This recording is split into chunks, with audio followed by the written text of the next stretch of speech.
Uma tragédia comove o país. Assassinada no Rio a atriz Daniela Pérez, a Yasmin da novela das 8. Olá, meus sobrinhos, tudo bem com vocês? Eu sou o Titio Noveleiro e estou aqui para lhes contar tudo sobre o mundo da televisão, dos famosos e principalmente das novelas. Neste vídeo, falaremos de uma novela muito especial, De Corpo e Alma, trama de Glória Pérez, que foi exibida entre 1992 e 1993. Titio vai rodar a vinheta e, enquanto isso, você deixa seu like e, se for novo por aqui, já vai se inscrevendo no canal e ativa o sininho de notificações para ser avisado sempre que surgir um novo vídeo aqui no canal do Titio.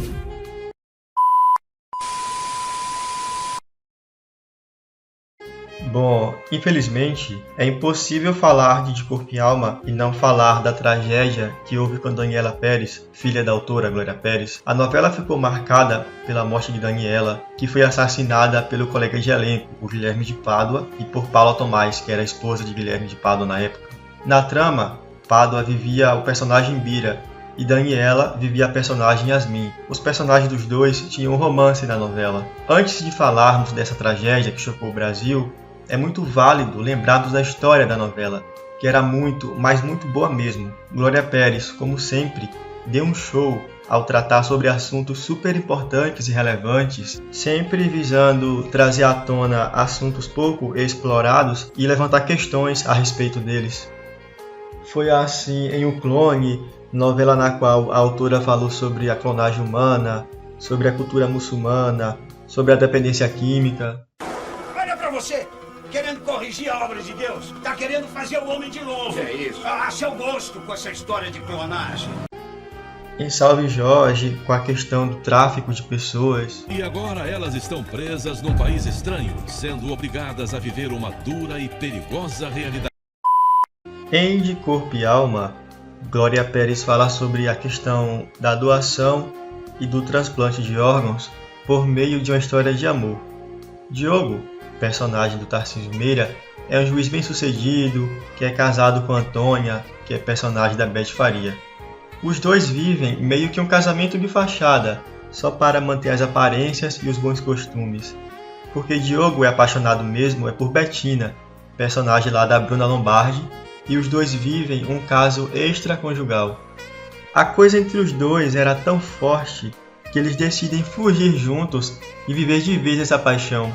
Mas, quando chega no aeroporto, ele acaba não tendo coragem de abandonar sua família e então desiste da viagem. Betina e Diogo têm uma discussão pesada e nisso, Betina sai do aeroporto desesperada e acaba sofrendo um grave acidente de carro. Betina morre no acidente, mas sua morte acaba ocasionando a vida e a recuperação de Paloma, uma jovem que estava à espera de um transplante de coração. E é o que acontece, o coração de Betina é transplantado em Paloma. Ao saber que Betina morreu e que o coração dela foi transplantado em Paloma, Diogo, que a essa altura está cheio de remorso, se sentindo culpado pela morte de Betina, fica obcecado pela ideia de se aproximar de Paloma, achando que assim estaria próximo do coração de Betina, né? A mulher que ele tanto amou e que por conta daquela discussão lá, ela saiu desesperada e sofreu um acidente e morreu. Então, Paloma é uma jovem que abandonou Tavinho no altar para se casar com Juca, que foi o primeiro amor dela. Acontece que Tavinho fica atordoado por ser abandonado por Paloma e entra em depressão, fica amargurado e inclusive comete várias loucuras no dia do casamento. Ou melhor, no dia em que seria seu casamento, visto que ele foi abandonado, né?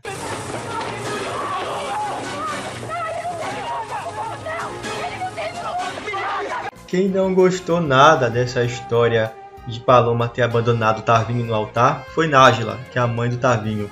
Ela não se conformou com a crise depressiva que seu filho teve depois de ter sido abandonado por Paloma, e para se vingar dela, usa seu poder para tomar a casa e a transportadora do pai da jovem, fazendo com que a família passe por dificuldades financeiras. Então, a família de Paloma se vê obrigada a se mudar para um bairro bem humilde do Rio de Janeiro e a se acostumar a viver com um padrão de vida bem simples. Como Diogo e Paloma se apaixonam, Juca tem que partir para outra, E é aí que, por intermédio do misterioso garçom Vidal, Juca vai parar no Clube das Mulheres. Isso mesmo, ele vira um stripper. E uma das frequentadoras assíduas do Clube das Mulheres é a rica Estela.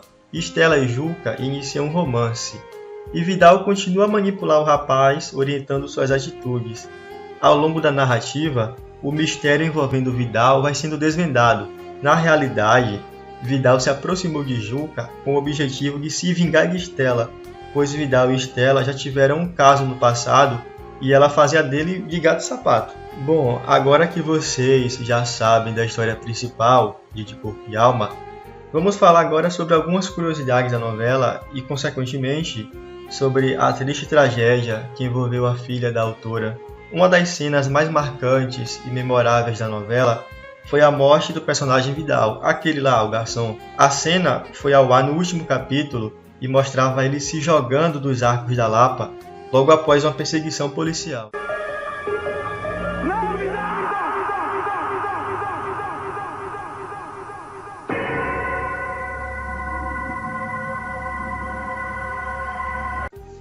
De Corpo e Alma foi a primeira novela da atriz Cristiana Oliveira na Globo.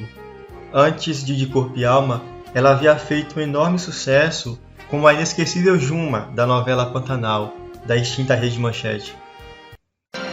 Juma, filha de Maria Marruá, se torna a mais arredia e temida pantaneira. Juma, é verdade que você vira a onça feito a tua mãe? Quando tô com raiva.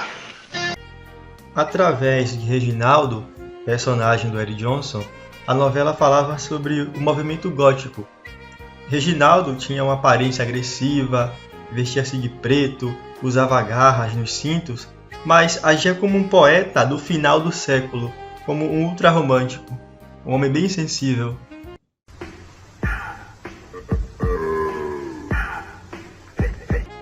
A novela falou também sobre a relação entre mulheres de diferentes idades com os chamados homens-objetos ou garotos de programa. Esse tema foi explorado através da relação entre o stripper Juca, que é personagem do Vitor Fasano, e da rica Estela, que é personagem da grande e saudosa Beatriz Segal.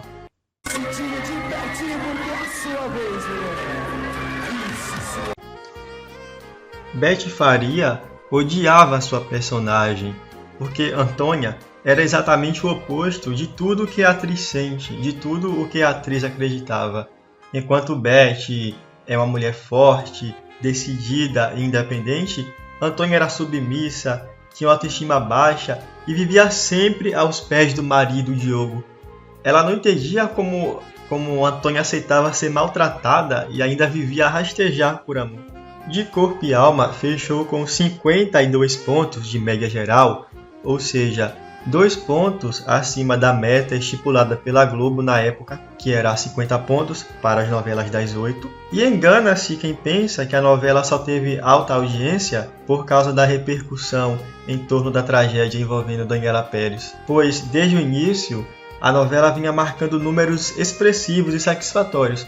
Por exemplo, no dia 21 de outubro de 1992, 2 meses antes da morte de Daniela, a trama já havia marcado o incrível recorde de 61 pontos de audiência. Pense aí, 11 pontos acima da meta.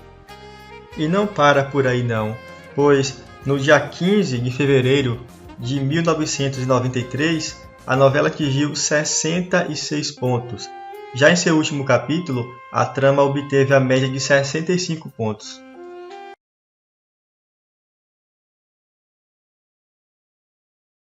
No dia 28 de dezembro de 1992, uma tragédia abalou a equipe da novela e o Brasil.